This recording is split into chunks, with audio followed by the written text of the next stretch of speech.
Hello everyone, I am Nitin from middle classes students. आज हम लोग डिस्कस करने वाले हैं मैकेनिकल प्रॉपर्टीज ऑफ फ्लूइड्स का सेकंड लेक्चर। सेकंड लेक्चर्स में हम लोग जो बातें करने वाले हैं उससे रिलेटेड जो बेसिक क्वेश्चंस थे वो मैंने पहले लेक्चर में ऑलरेडी पढ़ा दिए हैं और उनके जो नोट्स मैंने आपको पढ़ाने के पहले ही डिस्ट्रीब्यूट कर दिए, जिसकी लिंक आप डिस्क्रिप्शन में जाकर देख सकते हैं। उसमें आप डाउनलोड भी कर सकते हैं। वो नोट्स कुछ इस प्रकार से होंगे और उसका फायदा ये रहेगा कि जब मैं पढ़ाऊंगा तो आप पैरेलल नोट्स को लेकर अपनी स्टडी कर सकते हैं, तो आपका कॉन्फिडेंस और जनरेट हो जाएगा। सो स्टूडेंट्स, यदि आपने चैनल को सब्सक्राइब अब तक नहीं किया तो आप इसे सब्सक्राइब कर लें, ताकि आपको एक वन बाय वन सारे आपको जो है टॉपिक्स मिलते जाएंगे जिसको मैं पढ़ाऊंगा और आपको फटाफट नोट्स मिलते जाएंगे उसके, और साथ में मेरे लेक्चर्स भी मिलते जाएंगे जिससे आप पढ़ाई पैरेलली कर सकते हैं। स्टूडेंट्स, अगर आपको हमारा वर्क अच्छा लग रहा है तो आप कुछ डोनेट भी कर सकते हैं। सो स्टूडेंट्स, हम सबसे पहले बात करते हैं हमारे लेक्चर शेड्यूल की। ऑलरेडी लेक्चर शेड्यूल में लेक्चर फर्स्ट हमारा हो चुका है, जिसमें 6 बेसिक टॉपिक्स हमने कवर कर दिए हैं। आज हम जो करने वाले हैं वो लेक्चर सेकंड है, जिसमें हम 2 डेरिवेशन और न्यूमेरिकल्स को इंक्लूड करने वाले हैं। यदि आपने लेक्चर 1 को अभी तक नहीं देखा है तो लिंक डिस्क्रिप्शन में दी गई है, उसे आप देख सकते हैं और ये वीडियो आगे बढ़ा सकते हैं। So let's start student, mechanical properties of fluids. इसके अंतर्गत आज हम क्या देखने वाले हैं वो सबसे बड़ी बात है। तो अब सबसे पहले आपसे डिस्कस कर ले कि यहाँ पे हम देखने वाले हैं expression for pressure exerted by liquid column. दूसरी बात, हम दूसरे डेरिवेशन के इससे रिलेटेड हम न्यूमेरिकल भी करेंगे, साथ में हम दूसरे जो है डेरिवेशन को देखेंगे जिसमें effect of gravity on fluid pressure, जिसको हम गेज प्रेशर भी कहते हैं। गेज प्रेशर वाला क्वेश्चन जनरली एक ही पर्टिकुलर नेम से आता है, इफेक्ट ऑफ ग्रेविटी। कभी कभी से गेज प्रेशर नाम से पूछा है तो कंफ्यूजिंग क्रिएट करता है, इसलिए मैंने दोनों नामों को मेंशन किया हुआ है और हम इस डेरिवेशन करने वाले हैं। इसके बाद इस पर ग्रेविटी के इफेक्ट भी शो करेंगे। और मैं फिर आपको याद दिला दूं, इसके नोट्स की आवश्यकता है तो मैंने ऑलरेडी इसको डिलीवर कर दिया। आप इस जिसकी लिंक डिस्क्रिप्शन में दी हुई है, आप ऑलरेडी इसको 1 क्लिक डाउनलोड कर सकते हैं। सो स्टूडेंट्स, चलिए हम शुरू करते हैं। Expression for pressure exerted by liquid column. अब आप देखें स्टूडेंट्स, यहाँ एक डायग्राम आप देख पा रहे हैं। इस डायग्राम में मैंने एक कंटेनर लिया है जिसके अंदर हमने वाटर को फिल किया है और पूरी तरह से वाटर, लेकिन एक बीच में आप सिलेंडर जो है देख रहे हैं, वो सिलेंडर हम इमेजिन कर रहे हैं। एक्चुअली वो उसमें कोई सिलेंडर नाम की ऐसी कोई ऑब्जेक्ट या सिलेंडर कोई ऑब्जेक्ट हमने रखा नहीं है। मैं आपको बता दूं कि सिंपल सा एक कंटेनर है जिसमें हमने वाटर फिल किया हुआ है अप टू एच हाइट तक। देख रहे हैं आप, एच हाइट तक। Let a liquid is filled, देखो लिक्विड है फिल किया हुआ है इन कंटेनर, इस container up to H height and its density is D. हमको लिक्विड लेना है तो उसकी डेंसिटी तो जरूर हमें उसको लेनी ही चाहिए, डेंसिटी को हमको एक्सप्लेन करना पड़ेगा। इमेजिन अ वाटर टावर, हमने एक इसमें इमेजिन किया। मैंने आपको पहले बताया कि हमें वाटर टावर यहाँ पे एक इमेजिन करना है। हमने कोई सिलेंडर जैसे ऑब्जेक्ट डायग्राम में दिखाई हुआ सिलेंडर नहीं रखा है, हम एक टावर इमेजिन कर रहे हैं। उसी के लिए हम प्रेशर, उसी से एग्जैक्ट प्रेशर को हम कैलकुलेट करने वाले हैं। तो imagine a water tower of H height and it's area of cross section is a. अब आप देख रहे हैं यहाँ पे एरिया ऑफ क्रॉस सेक्शन, यहाँ पे आपको ए दिख रहा है, उसकी हाइट यहाँ पे आपको एस दिख रही है। तो यहाँ ये सिलेंडर जो दिख रहा है ये हमारा वाटर टावर है, तो ये हमारा फैक्टर बनेगा।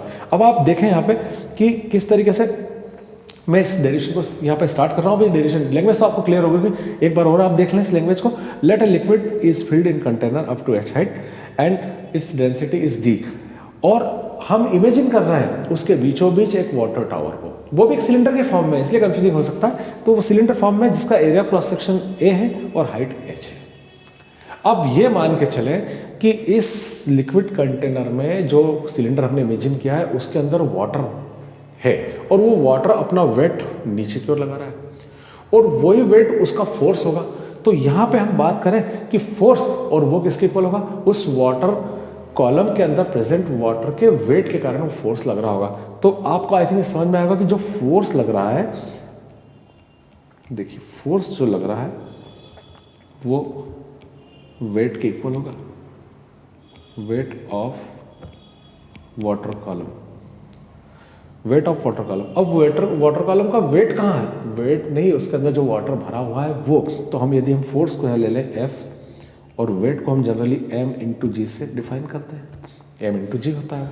अब आप देख रहे हैं कि m इंटू जी मास है हमारे पास। एक्चुअली एक एक्सप्रेशन हम जानते हैं कि density equal to mass upon volume. यदि हम क्रॉस मल्टीप्लाई कर रहे हैं स्टूडेंट्स इसको, सो हमें एक फार्मूला मिल जाता है, mass equal to density into volume. So F equal to mass जो है उसकी जगह पे हमको मिल गया डेंसिटी और वॉल्यूम, ये साथ मिल गए इनटू जी। अब यहां पे एक फैक्टर और हमारे पास आ रहा है वॉल्यूम का। वॉल्यूम कैसे बनता है, मान लो क्यूबॉइड है या क्यूब है या कोई चीज़ है, तो अब एक जनरल एग्जांपल ले रहे हैं कि मैंने वॉल्यूम के लिए बोला क्यूब को, तो उसमें लेंथ होगी, विड्थ होगी और हाइट होगी, तीनों फैक्टर यहाँ जरूरी। तो वॉल्यूम जो होगा length into width into height, length into width into height होगी। अब यहाँ लेंथ और विड्थ को कॉमनली हम देखें तो वो बन जाएगा एरिया, और हाइट हमारे पास है h, यानी मेरे पास f की वैल्यू में रखने के लिए डेंसिटी तो d है ही, वॉल्यूम में मेरे पास a इंटू एच आ जाता है इंटू जी। इस प्रकार से मेरे पास एक फोर्स आ गया। मैं एक बार फिर आपको एक्सप्लेन करता हूं ताकि आपको बेहतर तरीके से समझ में आ सके। देखिए एक्चुअली मैंने आपसे कहा कि हमारा जो एक्सप्रेशन है for pressure exerted by liquid column, कि एक लिक्विड कॉलम किसी कंटेनर में है, वो कितना प्रेशर एक्सर्ट कर रहा है इसके ऊपर, तो प्रेशर के लिए हमें उसका पहले फोर्स निकालना पड़ेगा, फोर्स से हम प्रेशर लेंगे। तो फोर्स के लिए हमें देखना है कि फोर्स की वैल्यू जो है उस कंटेनर में प्रेजेंट वाटर जो इक्विलिब्रियम में उस वाटर सरफेस के ऊपर कितना वेट एक्सर्ट कर रही है, वो हम यहाँ ले रहे हैं। तो इसलिए हमने force equal to weight of water column ले लिया है। तो यहाँ पर फोर्स के प्लेस पे एफ लिखा है, वाटर कॉलम के लिए हमने एम इंटू जी ले लिया है, जिसके वेट को हम जनरली एम इंटू जी लिखते हैं। अब यहाँ पे मास इंटू ग्रेविटी है, तो यहाँ पे फोर्स इक्वल टू मास के लिए हमने फार्मूला लिया density equal to mass upon volume, और मास की वैल्यू निकाली हमने तो वॉल्यूम इंटू डेंसिटी। अब यहाँ पे डेंसिटी इंटू वॉल्यूम हमने मास के प्लेस पे प्लेस कर दिया, और ग्रेविटेशन की एक्सेलरेशन की जगह जी वैसा एज इट इज रखा हुआ है। अब यहाँ आप एक बात देख पा रहे हैं कि मैं यहाँ जो लिख रहा हूँ डेंसिटी और वॉल्यूम, तो एक फैक्टर मेरे पास वॉल्यूम आ रहा है। वॉल्यूम की यहाँ कहीं कंटेनर में बात नहीं की है, डायग्राम में आप देख पा रहे हैं वॉल्यूम के लिए भी कोई एक्सप्रेशन मैंने दिया नहीं यहाँ पे। तो वॉल्यूम हम इसको डिस्प्लेस करें तो वॉल्यूम का एक फार्मूला बना लेते हैं, volume equal to length into width into height. लेकिन लेंथ इंटू विड्थ को हम क्या ले सकते हैं, एरिया ले सकते हैं। तो हमने उसको एक एरिया, और हाइट हमारी h है इसलिए हमने स्मॉल h के रूप में उसको रिप्रेजेंट कर दी। अब यहाँ पे डेंसिटी को तो मैंने जैसे यहाँ पे ऊपर मेंशन किया हुआ है कि डेंसिटी d है, तो वहाँ पे उस d को मैंने डेंसिटी की प्लेस पे रख दिया है, वॉल्यूम के प्लेस पे मैंने a इंटू एच लिया है और g रख दिया है। इस प्रकार से ये चीज़ें मेरे पास f की वैल्यू आ जाती है। सो इस प्रकार से आप देख रहे हैं कि फोर्स की वैल्यू हमारे पास क्या है, डेंसिटी के प्लेस पे हमने d रखा है, वॉल्यूम के प्लेस पे a इंटू एच लिख दिया है, और एक्सेलरेशन ड्यू टू ग्रेविटी जो g है वो एज इट इज हमने रखा है। अब हमारे पास फोर्स आ चुका है। एक्चुअली क्वेश्चन के लिए हमारे पास पॉइंट ये है कि एक्सप्रेशन फॉर प्रेशर, यानी हमको प्रेशर निकालना है। तो उस प्रेशर के लिए हम क्या करेंगे, फार्मूला ले लेंगे, pressure equal to force upon area. अब प्रेशर हम रिप्रेजेंट करते हैं P से, और फोर्स हमने ऑलरेडी निकाला हुआ है। देखिए आपके पास फोर्स है D इंटू ए इंटू एच इंटू जी, वो वैल्यू रख देते हैं, D इंटू ए इंटू एच इंटू जी। अपॉन में एरिया है, एरिया ऑलरेडी हमारे पास A है, ये स्टेप आपको क्लियर होगी। हम ए से ए को कैंसिल कर देंगे, ए से कैंसिल हो जाएगा, तो बचेगा हमारे पास टी एच जी, या इसको और अच्छे उसमें लिखें तो एच डी जी है, वही चीज़ है, लेकिन सीक्वेंस मैंने ऑर्डर चेंज कर दिया। बुक में जो ऑर्डर होता है ये होता है। तो ये इस प्रकार से हमें ये जो है एक्सप्रेशन हमको मिल जाता है, P equal to H T G. So students, ये इस प्रकार से हमने एक्सप्रेशन निकाल लिया इस प्रेशर के लिए, जो लिक्विड कॉलम किसी वाटर कंटेनर के जो बॉटम पे प्रेशर एक्सर्ट कर रहा है, उसकी वैल्यू हमने कैलकुलेट वैल्यू निकाल ली, P equal to H D G. कुछ बुक में डी के प्लेस पर रो भी होता है स्टूडेंट्स। अब हमारे पास जो अगली बात है वो हम ये देखेंगे कि एक्चुअली इसकी वैल्यू, मैथमेटिकल वैल्यू क्या होती है, वो मैं आपको नेक्स्ट क्वेश्चन में आपको बता रहा हूँ। इसमें नेक्स्ट क्वेश्चन में इसकी कैलकुलेटेड वैल्यू क्या होती है। अब देखिए, जैसे प्रूव 1 ATM, यानी वो जो प्रेशर है, प्रेशर को एक्चुअली कैलकुलेट करते हैं एटीएम में, एटमॉस्फेयर में, लेकिन उसका यूनिट पास्कल में है, तो एटीएम की वैल्यू हम पास्कल में कैलकुलेट करेंगे, वो उसी एक्सप्रेशन से करेंगे जो हमने अभी किया हुआ है। So students, prove 1 ATM equal to 1.013 into 10⁻⁵ newton metre square, और यही वैल्यू को पास्कल में एक्सप्लेन की हुई है। आप यहाँ देख पा रहे हैं कि यहाँ मैंने एक पास्कल लगाया या न्यूटन मीटर स्क्वायर लिया, 1 newton metre square equal to 1 pascal. तो चाहे हम ऐसा यूनिट में इसको एक्सप्लेन करें, चाहे इसको लिख के दें, बात एक ही होती है। लेकिन यूज़ जो होता है, जनरली यूज़ होता है, किसी क्वेश्चन में यूज़ होता है तो एटीएम यूज़ करते हैं। तो एटीएम को हम यदि न्यूमेरिकल में यूज़ कर रहे हैं तो उसको हमको पास्कल में ही कन्वर्ट करना पड़ेगा। तो अब ये हमें देखना है कि ये 1 ATM कितने पास्कल के इक्वल होता है, इसकी पास्कल में वैल्यू कैसे निकाली जाए। अभी मैंने आपको बताया कि हमारा जो एक्सप्रेशन आया P equal to H D G, जहाँ h कॉलम हाइट है, d जो है डेंसिटी है, और g acceleration due to gravity. अब इन सब की वैल्यू को हम यहाँ देखें यदि, तो देखिए आप यहाँ पे देख पा रहे हैं कि h जो होता है बैरोमीटर में कॉलम होता है 76 सेंटीमीटर, लेकिन हम 76 सेंटीमीटर को नहीं लेंगे, हमें वो मीटर में चाहिए, दैट 70.0.76 मीटर में हो गया ये। मैंने इसको मीटर में डायरेक्ट कन्वर्ट कर दिया तो 0.76 हो जाता है। अब d जो होता है डेंसिटी, यहाँ हम डेंसिटी के लिए इस बात को याद रखें आपकी डेंसिटी बैरोमीटर में रखे हुए लिक्विड की है और वो है मरकरी। तो मरकरी की जो डेंसिटी होती है it is 13.6 into 10⁻³ newton metre square, ये इसकी डेंसिटी होती है। साथ में जी की वैल्यू हम रखें तो जी की वैल्यू हमारे पास होती है 9.8 मीटर पर सेकंड स्क्वायर। तो ये तीनों वैल्यू हमारे पास है ऑलरेडी। एक्चुअली कभी भी कैलकुलेशन में ये तीनों वैल्यू हमें नहीं दी जाती है, ये हमें अपने थ्रू ही यहाँ रखना होती है फार्मूले के लिए। तो ये न्यूमेरिकल में इन चीज़ों को थोड़ा ध्यान रखिएगा कि कौन कौन सी वैल्यू वो हमको देंगे, कौन सी वैल्यू हमें अपनी मेमोरी में रखना है। सो अब यदि हम प्रेशर की बात करें तो यहाँ प्रेशर हमारे पास 1 atm है, तो ये 1 atm हम रख लेते हैं। एच की वैल्यू हमारे पास 0.76 है इंटू 13.6 इंटू 10⁻³ और जी की वैल्यू 9.8, ये हमने ले ली इस तरह से। अब यदि हम इसको सब रियल नंबर्स को एक साथ ले लेते हैं तो 1 atm is equal to 0.76, 13.6 and 9.8, ये सारी वैल्यू हम ले लेते हैं। पावर वाले वैल्यूज को जनरली पीछे की ओर रख देना चाहिए, पावर सब साइमल्टेनियसली एक साथ रखें तो उसके कैलकुलेशन बहुत इजी हो जाते हैं। अब यहाँ यदि हम इनको इंटू करेंगे तो अप्रॉक्सीमेट 101.2928 आएगा और पावर हमारे पास जो एज इट इज़ 10⁻³ है ही ऑलरेडी। अब यहाँ पे मैं इसको स्टैंडर्ड फॉर्म में चेंज करूं क्योंकि मेरे को डेसिमल मिल रहा है 3 डिजिट के बाद। स्टैंडर्ड फॉर्म में लूँगा तो मैं 1 डिजिट के बाद मुझे मिल जाएगा, तो मैं 1 डिजिट के लिए मैं स्टैंडर्ड फॉर्म में इसको कन्वर्ट करता हूं तो 1.0122928 इंटू 10⁻², क्योंकि मैंने 2 प्लेस डेसिमल की लेफ्ट साइड में कन्वर्ट की है। देखो 2 प्लेस चेंज कर दी यहाँ पर 10⁻², और ऑलरेडी मेरे पास जो पावर थी वो 10⁻³ है ही। अब यदि 1 atm की मैं वैल्यू कैलकुलेट करूँ वहाँ फिर से, तो आप देख पा रहे हैं कि 1.012928, तो सिग्निफिकेंट नंबर्स को हम डिस्कस करें तो 1.01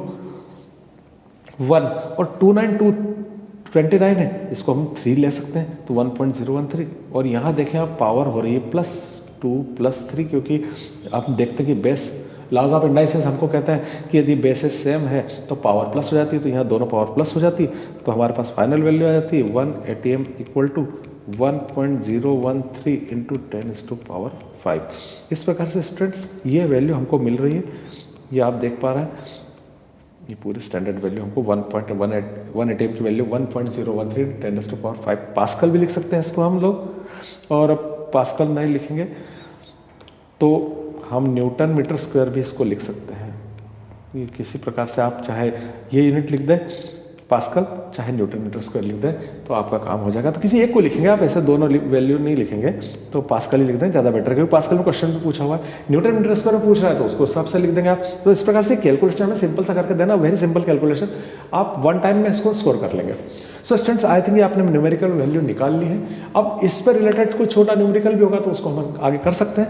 तो देखिए इस पर एक न्यूमेरिकल है हमारे पास, जैसे dimension of a rectangular container is 10 centimetre. यहाँ क्वेश्चन को आप देखें, इसने हमको एक रेक्टेंगुलर कंटेनर दे दिया है जिसकी डायमेंशन दी हुई, देखिए आप लेंथ 10 सेंटीमीटर दी हुई है, विड्थ हमको 15 सेंटीमीटर दी है और हाइट 5 सेंटीमीटर दी हुई है, और कहा है फिल्ड विथ वाटर, इसको पानी से भर दिया। एक्चुअली न्यूमेरिकल में खास बात ध्यान देंगे, 10th में हम उतना कॉन्सेंट्रेट नहीं करते थे जितना हम 11th में करेंगे, क्योंकि हमारा कॉम्पिटिटिव एग्जाम का जो स्कोर होता है इसी क्लास से स्टार्ट होता है, तो सारे न्यूमेरिकल्स को बहुत बारीकी से करना होता है। उनको पहले सबसे पहला उसका प्रिंसिपल ये है कि आप न्यूमेरिकल को बेहतर तरीके से पढ़िए, वो पूछ क्या रहा है क्या दे रहा है, ये दोनों चीज़ें हमारे पास क्लियर होनी चाहिए।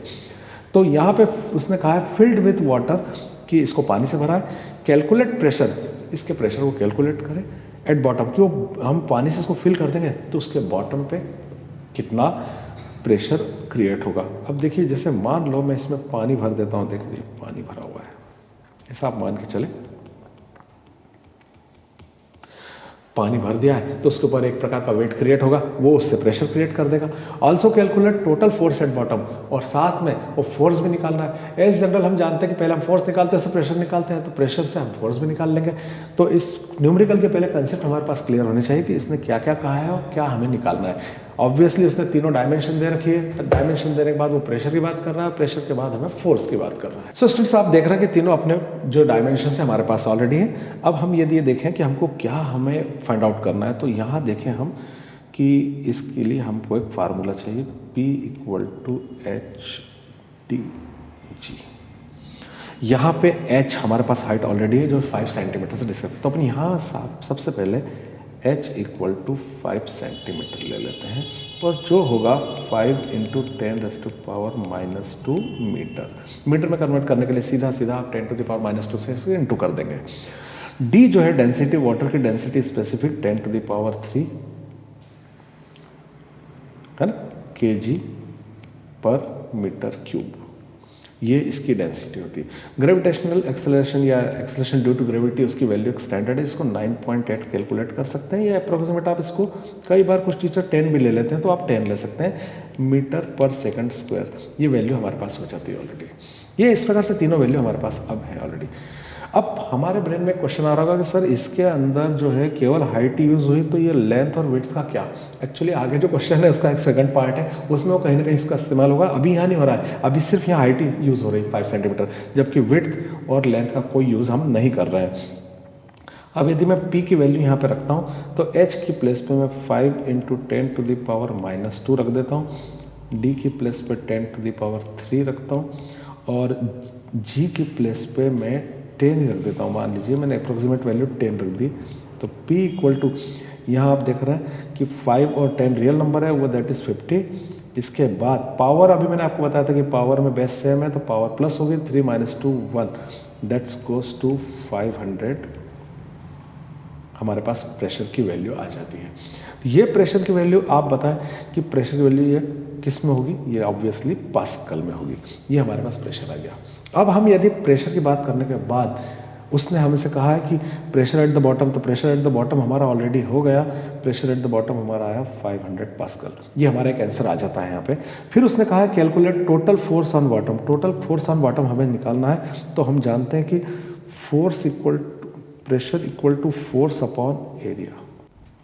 अब ये एरिया देखिए, यहाँ पे क्वेश्चन आ रहा है बाद में कि एरिया हमारे क्वेश्चन में कहीं भी मेंशन नहीं है, तो एरिया के लिए हमको देखना पड़ेगा कि एरिया हमारा होता है लेंथ इंटू विड्थ। सो यहाँ आप देख रहे हैं कि एरिया जो हमारा आ रहा है लेंथ इंटू विड्थ, तो एरिया हमारा जो है लेंथ हमारा 10 सेंटीमीटर है और विड्थ जो है 15 सेंटीमीटर है, तो हमारा टोटल एरिया हो जाता है 150 सेंटीमीटर स्क्वायर। एरिया हमारा सेंटीमीटर स्क्वायर में, जबकि हमारे पास ऐसा यूनिट के पार्ट्स होने के कारण हम लोग इसको करेंगे 150 × 10⁻⁻⁴ मीटर स्क्वायर, क्योंकि हमने सेंटीमीटर से इसको सीधे मीटर में कन्वर्ट कर दिया है।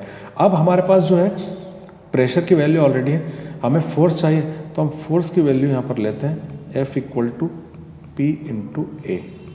सो F = P हम प्लेस पर करेंगे, P हमारा था 50 × 500 पास्कल था, इंटू एरिया हमारा आ रहा है 150 × 10⁻⁻⁴। यदि हम कैलकुलेशन करें 15 5 से 75 और ये 3 डिजिट इसके हो जाएंगे, 10⁻⁻�4 अपॉन 4 हो जाएगा, तो अप्रोक्सीमेट ये हो जाएगा कैलकुलेट करने पे 10⁻⁴ अपॉन में आएंगे 10,000, 75,000 से डिवाइड करेंगे तो 7.5 न्यूटन। तो ये हमारा जो है न्यूटन में हमारा ये आंसर आ जाएगा हमारा एक प्रकार से। और आपको समझ में आ गई बात कि ये जो है ये फोर्स निकाल दिया हमने, यहाँ पे प्रेशर निकाल दिया, दोनों कैलकुलेशन हमारे पास आ गए। अब ये समझ में आ जाता है कि किस प्रकार से हम कैलकुलेशन को कर सकते हैं। सो स्टूडेंट्स, ये आपका न्यूमेरिकल जो इस पर बेस था ये अपना हो चुका है। अब हम देखेंगे कि effect of gravity on fluid pressure, कि ग्रेविटी किसी जो है फ्लूइड के प्रेशर को कैसे अफेक्ट करती है और कैसे उसको हम डिटरमाइन कर सकते हैं। तो यहाँ पे सेम वो कि वही एक बात देख रहे हैं आप, एक कंटेनर बना हुआ है, इसके अंदर एक कॉलम बना हुआ है, एक जो सिलेंड्रिकल कॉलम बना हुआ है, और उस जो लिक्विड लिया उसकी डेंसिटी के बारे में बताया गया, उसके सारे बाकी पैरामीटर्स यहाँ दिख रहे हैं आपको, इसको हम गेज प्रेशर भी कहते हैं। गेज प्रेशर का एक पार्ट होता है जो एक एक्चुअली इसको एग्जाम में ज़्यादातर ऐसा पूछा जाता है effect of gravity on fluid pressure, लेकिन कुछ टीचर इस नेम से पूछ सकते हैं कि what is gauge pressure. Gauge pressure अलग से, इसलिए मैंने यहाँ पे आपको ब्रैकेट में इसको मेंशन कर दिया हुआ है। अब यहाँ देखें कि हमने एक सिलेंडर लिया है, एक सिलेंडर को इमेजिन किया हुआ है, एक वेसल लिया हुआ है, वेसल में वाटर फिल्ड है। Let a liquid of density D, हम एक लिक्विड को ले रहे हैं जिसकी डेंसिटी हमारे पास डी है। इस फील्ड इन कंटेनर, इस कंटेनर में फिल किया हुआ है। Imagine a liquid cylinder, imagine करना है जैसे हमने पिछले क्वेश्चन में इमेजिन किया था। एक इमेजिन किया हमने mn, ये देख रहे हैं आप mn हमने इमेजिन किया, is it and h height है, उसकी हाइट h दी हुई है। उसका एरिया क्रॉस सेक्शन दोनों ओर सेम है, a है, लेकिन क्या है कि फोर्स जो m सेक्शन है वहाँ पर डाउनवर्ड लग रहा है और n पर अपवर्ड लग रहा है, दोनों फोर्स लग रहे हैं यहाँ पे। तो यहाँ पे हमको ये ध्यान देना है कि क्या इंपॉर्टेंट है यहाँ पे। मैंने इसको लाल से आपके लिए स्पेशली मेंशन किया हुआ है यहाँ पे F1 और F2, क्योंकि दोनों के मैग्नीट्यूड्स अलग होंगे। जबकि Mn जो है सिलेंडर है उसकी हाइट h है, प्रेशर P1 P2 वो भी अलग होंगे, एरिया ऑफ क्रॉस सेक्शन दोनों का सेम है। तो चलिए इसको एक बार डिस्क्राइब कर लेते हैं हम कि हम क्या पढ़ रहे हैं। यहाँ हम देख रहे हैं कि we have a container and water और the liquid field in it whose density is d, and we are imagining a cylindrical column as mn। mn जो है सिलेंड्रिकल कॉलम है जिसका area of cross section a है, इसका area of cross section दोनों a है। The pressure force on m from upward to downward direction, but at n the force is downward to upward direction, so pressure is different at m p1 and at m p2। ये हमको mention कर देना है। I think ये बात बहुत simple है। तो वेट ऑफ सिलेंडर निकाल लें हम, इसका वेट जैसे हमने पिछली बार निकाला था। सो आप देखेंगे कि यहाँ हम लोग वेट ऑफ कॉलम लेंगे। अब वेट ऑफ कॉलम वही जो मैंने आपको बताया था m इंटू जी, वेट जो है m इंटू जी होगा। अब m इंटू जी होने के कारण m की वैल्यू फिर निकालते हैं हम, जैसे हमने पहले निकाली थी। तो m v इंटू डी, ये ऑलरेडी मैं एक्सप्लेन कर चुका हूँ पिछले वाले, v इंटू डी इंटू जी। तो v into D into ji.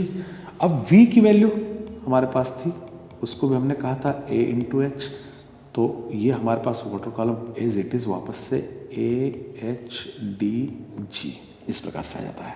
I think clear है आपको। यहाँ पे मैंने क्या किया है, वेट ऑफ द कॉलम इसके लिए निकाला है। वेट ऑफ द कॉलम हम इसके लिए ले रहे हैं, तो वेट ऑफ द कॉलम के लिए क्या होगा, mass into acceleration due to gravity.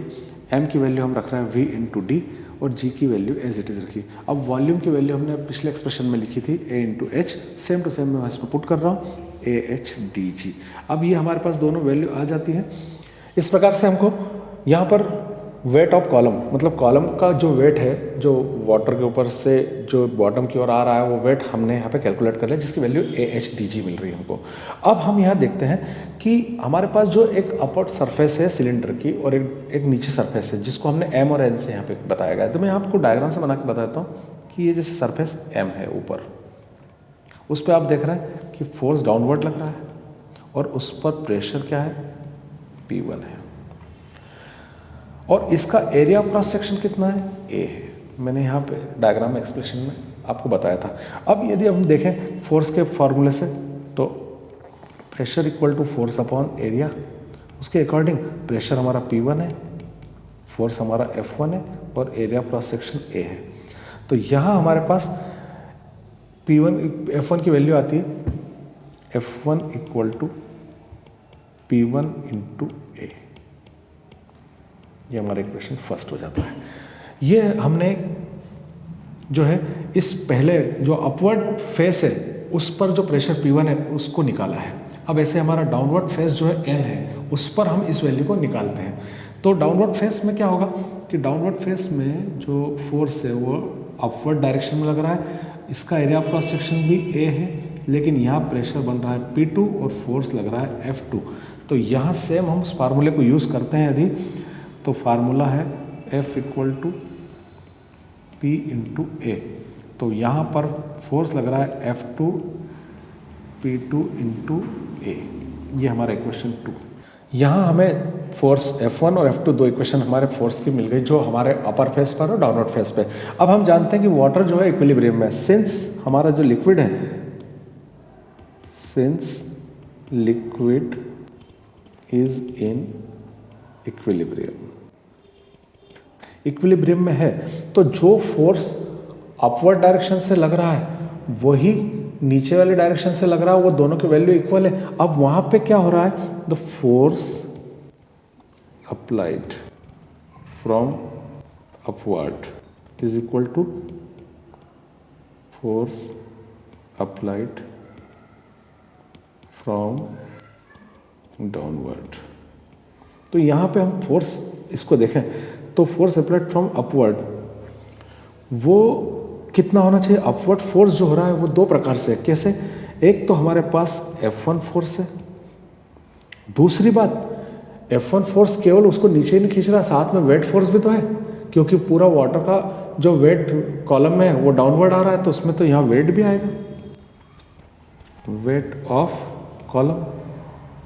और ये फोर्स डाउनवर्ड फोर्स हमारा F2 है, डाउनवर्ड फोर्स जो नीचे की ओर वो हमने कितना लिया, F2 लिया है। तो यहाँ पे हम देख रहे हैं कि F1 और वेट फोर्स का सम F2 इक्वल होगा, तभी तो, क्योंकि देखिए ऊपर से ये सपोज ये कॉलम बना हुआ है, यहाँ से यहाँ एक फोर्स लग रहा है, वो प्लस इसका वेट वो नीचे की ओर वर्क कर रहा है, और एक डाउनवर्ड जो फोर्स जो डायरेक्शन के अपवर्ड है वो उसको बैलेंस बनाए रख रहा है, तो ये फोर्स प्लस वेट फोर्स नीचे वाले फोर्स के इक्वल हो रहा है। तो इस प्रकार से हम देख रहे हैं कि F1, इस स्टेप को हम ऐसा लिख लेंगे, F2 equal to F1 plus wait.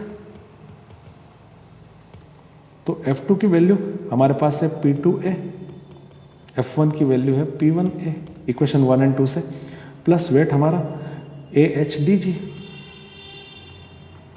ये हमारा वेट हो गया। अब यदि मैं इसको इधर ले लेता हूँ, सो P2A ये इसको अगर P1A को लेफ्ट साइड ले ली तो AHDG, यहाँ से हमें एक कॉमन ले लेते हैं, तो एक कॉमन लिया तो P2 minus P1 equal to AHDG, A को हम ऐसे कैंसिल कर देंगे, so obviously P2 minus P1 is equal to HDG,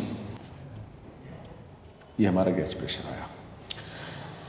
इस प्रकार से गैस प्रेशर का एक्सप्रेशन है। मतलब मैं आपको सिंपल से एक फिनोमिना बताता हूँ कि पहले सबसे पहले आप एक वाटर कॉलम को इमेजिन करें कंटेनर में, उसके टॉप और बॉटम पे दोनों तरफ area of cross section same है, दोनों पे फोर्स अलग अलग होंगे, क्योंकि ऊपर से डाउनवर्ड जो फोर्स है उसके साथ एक वेट फोर्स भी कनेक्ट होता है, नीचे से जो है जो फोर्स लग रहा है वो उन दोनों को बैलेंस कर रहा है, तो दोनों फोर्स की वैल्यू अलग होगी, दोनों फोर्स की वैल्यू अलग होगी, तो यहाँ पर जो प्रेशर है वो यहाँ का प्रेशर को भी अलग करेगा, क्योंकि फोर्स वैल्यू अलग अलग है। हमें पहले इस फोर्स की वैल्यू निकालना है, फिर इस फोर्स की वैल्यू निकालना है, दोनों फोर्स की वैल्यू निकालने के बाद बैलेंस करने की कंडीशन में नीचे वाले फोर्स के इक्वल में ऊपर वाले जो फोर्स है उसको और वेट फोर्स को प्लस कर देना है, जो मैंने यहाँ पे आपके सामने किया हुआ है। यहाँ आप देख रहे हैं कि मैंने इसमें यहाँ किया हुआ है कि F2 equal to F1 plus weight, दोनों वैल्यू यहाँ सामने रख दी, उससे हमारा एक्सप्रेशन हमको पूरी तरह से मिल जाता है, जो इसका गैस प्रेशर कहलाता है।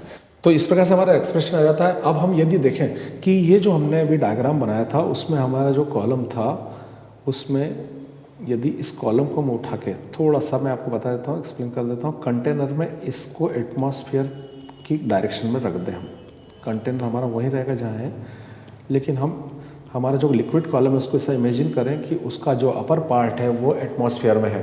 अपर पार्ट एटमॉस्फेयर में होने के कारण क्या होगा कि यहाँ पे जो प्रेशर P1 है और यहाँ P2 है, इस P1 पोर्शन कहाँ चला गया, एटमॉस्फेयर में चला गया। सो P1 पोर्शन एटमॉस्फेयर में चला गया तो वहाँ एटमॉस्फेयर प्रेशर वर्क करेगा, यानी P1 की वैल्यू एटमॉस्फेयर प्रेशर के इक्वल हो जाएगी।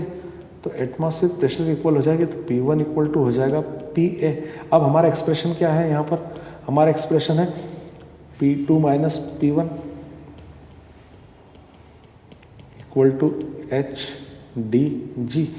यहाँ P1 की वैल्यू हमारे पास क्या हो जाएगी, PA हो जाएगी। तो इस प्रकार से हमारा एक्सप्रेशन हो जाएगा P2 minus PA equal to HDG। ये हमारा एक स्पेशल, इसमें हमको ये डालना पड़ेगा कि हमारा जो कॉलम है लिक्विड कॉलम, उसका अपर पार्ट यदि एटमॉस्फेयर में आ जाए, लिक्विड को क्रॉस करके ऊपर आ जाए, तो उस पर जो लगने वाला फोर्स होगा वो एटमॉस्फेयर फोर्स के एटमॉस्फेरिक प्रेशर के इक्वल होगा, तो वो हमने यहाँ पे कंडीशन बता दी, पी एटमॉस्फेरिक प्रेशर को रिप्रेजेंट कर रहा है, तो ये वैल्यू निकाल देंगे, इस प्रकार से होगा।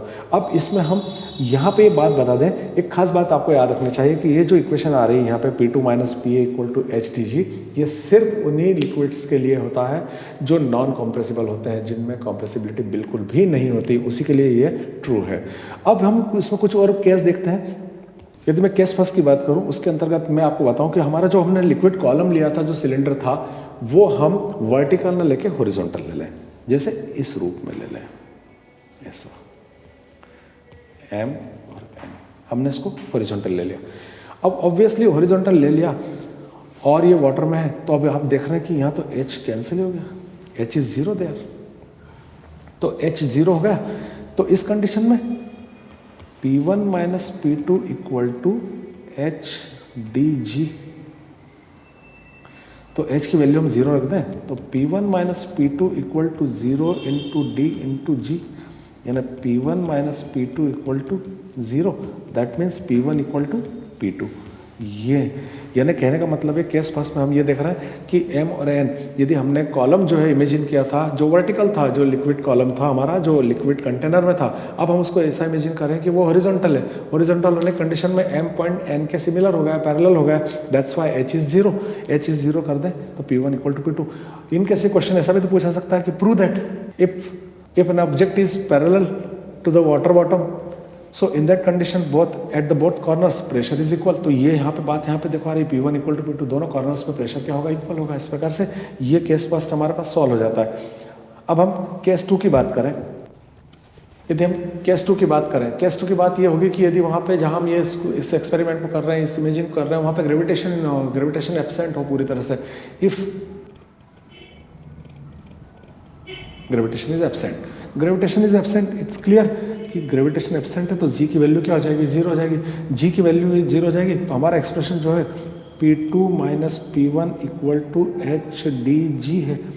तो जी की वैल्यू हम यदि पुट कर देंगे तो P2 minus P1 equal to H into D into 0, तो P2 minus P1 is equal to 0 हो रहा है। यहाँ पे P2 माइनस P1 0 हो रहा है, तो P2 इक्वल टू P1। इस कंडीशन में भी हम देख रहे हैं कि दोनों प्रेशर आपस में इक्वल हो जाते हैं। तो ग्रेविटेशन यदि ग्रेविटेशन 0 है तो भी प्रेशर इक्वल है।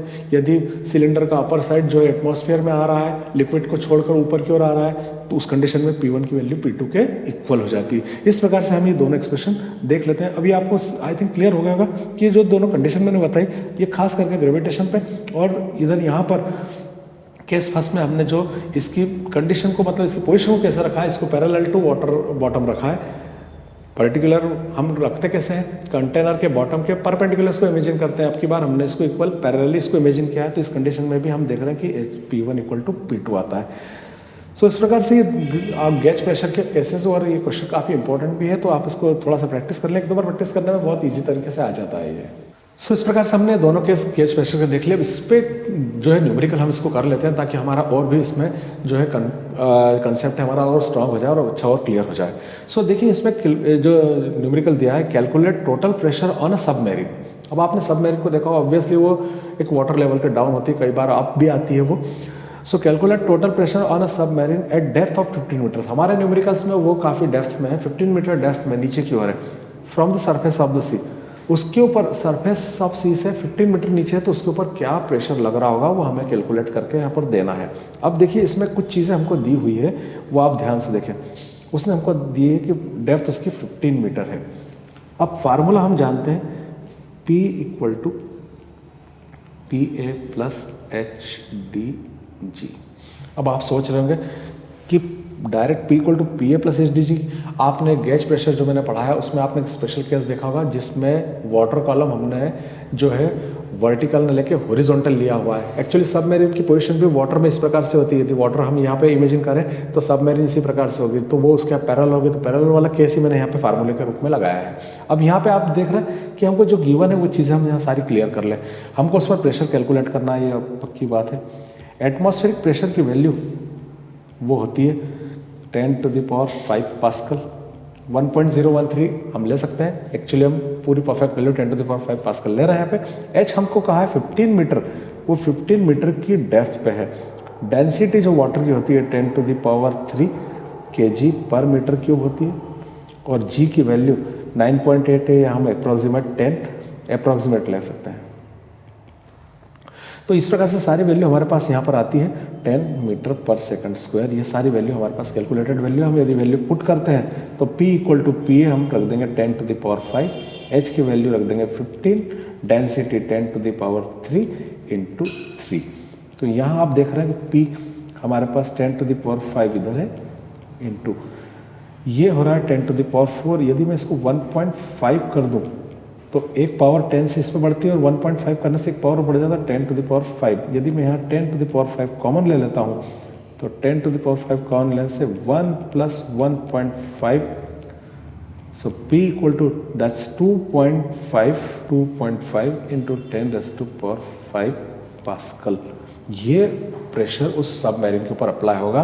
तो इस गेज प्रेशर से रिलेटेड क्वेश्चन भी हमने यहाँ पे कर लिया, और बहुत सिंपल न्यूमेरिकल था, जिससे हमको समझ में आ गया कि किस प्रकार से हम न्यूमेरिकल को भी सॉल्व कर सकते हैं। खास में ये भी देखने को मिल गया कि सबमरीन की पोजीशन कैसे थी, उसके अकॉर्डिंग हमने केस का फार्मूला लिया। परपेंडिकुलर होती तो उसमें लेते, पैरेलल होती तो उस प्रकार से लिया हमने। तो इस प्रकार से डियर स्पेस रिलेटेड सारे जो न्यूमेरिकल्स भी हो गए और ये दोनों डेरिवेशन भी हो गए। इस प्रकार से जो हमारा जो लेक्चर सेकंड है उसके सारे क्वेश्चन मैंने आपको स्कोर कर दिए। और अच्छे डेप्थ के लिए मैं आपको एडवाइस करना चाहूँगा कि जो मैंने नोट्स आपको ऑलरेडी डिलीवर कर दिए हैं उनको पैरेलल रख के पहले उन्हें स्टडी करें, बाद में इनको देखें तो आपका कंसेप्ट और अच्छा क्लियर हो जाएगा। फिर भी इसके बावजूद भी आपको कुछ परेशानी रहती है तो आप मुझे कमेंट बॉक्स में बताएं, मैं उसको सॉल्व कर दूँगा। अगर यह वीडियो आपको अच्छा लगा है तो आप इसे जाकर दोस्तों के साथ शेयर करें, लाइक करें, और चैनल को सब्सक्राइब नहीं करें तो सब्सक्राइब करें। नेक्स्ट वीडियो तक डियर स्टूडेंट, स्टे ब्लेस्ड।